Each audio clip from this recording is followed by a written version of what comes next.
তুমি নেবে এটার মুখে?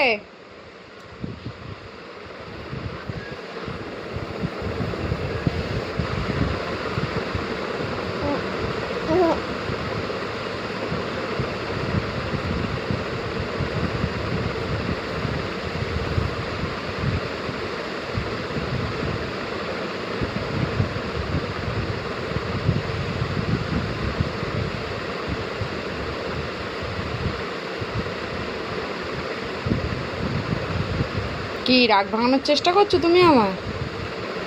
রাগ ভাঙানোর চেষ্টা করছো? হুম, একটু হেসে দাও তাহলে, একটা গান করো। একটু রাগ দেখিয়ে দাও তুমি। আচ্ছা আচ্ছা আচ্ছা আচ্ছা আচ্ছা পিটি দাও, আদি দাও আমাকে একটা। একটু সুন্দর করে রাগ ভাঙালে রাগে থাকা যায় আর? আসো না পাখি।